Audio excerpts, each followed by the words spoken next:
Love Is All You Need. Suzanne Bier, who made the Oscar winner A Better World, also made Things We Lost in the Fire.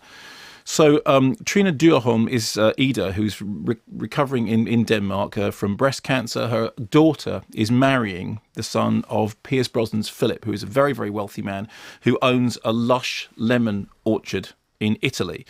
On the eve of the wedding... Is there any other kind of... There isn't. There is no other type. They have to be lush. On the eve of the wedding, Ida comes home to find her husband in flagrante delicto with somebody with whom he works. Is that his name? Yeah, that's his name. Hi there. Hi there, in flagrante. I'm in flagrante. How's things going? She should have known before she married him that was going to be an issue. He does, however, then insist that he is coming to the wedding anyway in Italy because, hey, it's a free holiday and he wants one. She then, therefore, suddenly newly single, or at least, newly estranged from her rather horrible husband, heads off on her own, going towards it, he's going to follow, and en route has a car crash.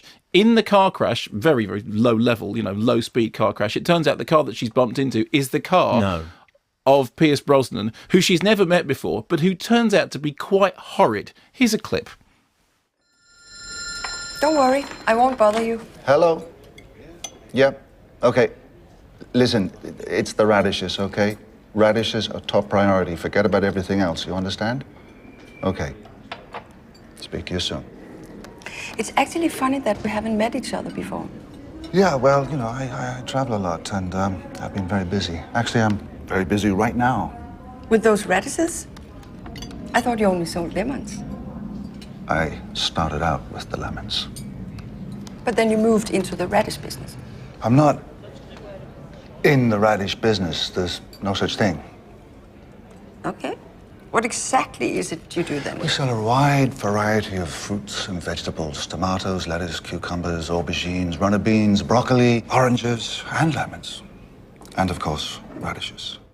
So the point is, he's completely unsympathetic. He's completely bound up with his work. She's trying to be nice to him. He's being difficult to her. But they all have to go off to this place for this wedding where the young people are bringing them all together. Now, on one level, you look at this and go, this is Mamma Mia as made by Zentropa. I mean, Zentropa are the people who give you, Antichrist and Dogma, and Mamma Mia is Mamma Mia, obviously. So from the Mamma Mia camp, you get the exotic locations, lovingly shot, warmly rendered, the kind of, I'd really like to go on holiday there. You also get, the marriage, the two young, the young people, their marriage is bringing together the oldies. Somehow there is an unexpected love blossoming amongst the older generation as a result of this. You also get that whole thing about it's Pierce Brosnan, although he's not singing, he is dancing. So that's on the one hand the Mamma Mia. He dances. Yeah, does he? He has a dance. There is a during the wedding he has a dance.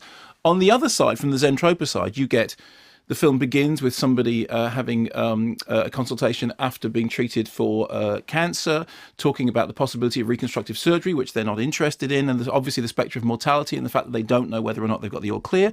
You get the momentarily grotesque vision when the woman walks in and finds her husband with somebody else, and it's deliberately shot in kind of slightly shocking and startling way. You even get the thing that you get in those Dogma films, which is that a wedding, suddenly somebody stands up and gives a speech in which appalling truths are revealed. Now, this all sounds like a recipe for disaster. Dogma does Mamma Mia does not sound like the kind of movie you think is going to work. The strange thing about it is it's actually really rather good and really rather charming for a number of reasons. Firstly, Brosnan and Dyrholm are terrific. I mean, this is Brosnan at the very top of his game. If Mamma Mia was Pierce Brosnan, doing Mamma Mia when he sings in Mamma Mia, it is a terrible moment. There's no two ways around it. But it's still great. Fine. Okay. Well, if that's the worst that Brosnan could be, he is really good as this character who's lost his own wife a long time ago, has become emotionally completely inert, can't relate to his son, who has, several issues. He keeps trying to connect with his father. And Brosnan does that thing about being the rich, absent father figure really, really well. Trine Dyrholm is absolutely brilliant as the really strong, resourceful, central figure who, at the beginning of this, we just learned has got, has gone through this medical crisis and immediately is let down by her lousy husband, and yet still goes off to the wedding because she feels that she needs to support her family. And during the course of the drama, not giving anything away because you've all seen the poster, during the course of the drama, what happens is that an affection, a tenderness, something approaching grows between these two central characters. This is what romantic comedies would look like if they weren't set in fairyland. This is what romantic comedies would look like if Hollywood didn't run as fast as it possibly could away from the spectre of cancer, of death, of old age, of homosexuality, of any subject that doesn't fall into, you know, the standard schmaltzy rom-com mold. It's a really interesting bringing together of two apparently disparate elements. Like I said, I mean, on the one hand, because the director has worked in this isn't a Dogme film, obviously, but she has worked. Did make a film under the Dogme, the rules of the Dogme Manifesto. Which what would a make a film under the Dogme Manifesto? Well, the Dogme Manifesto is all, yeah, you know, it's all those films. Like, for example, The Idiots, which is, you know, no artificial music, no cameras must all be handheld, no director credit, no extraneous action. You know, there was a whole wave of those movies, of which, you know, Festen, I suppose, was the one that really broke through, and then the Idiots after that. They were really stripped down, kind of punky ethos, taking away all the trappings of sort of, you know, Hollywood glorifications and taking it into something very different. And what this does is, as I said, it basically takes the formula of a rom-com, which you're kind of familiar with because it's so close to the story of Mamma Mia, and going, well, what if they were real people? What if they actually had dealt with the kind of things that real people deal with? And I have to say, in its approach to its characters, it is one of the most generously hearted, open-minded, genuinely good films that I've seen in a long time.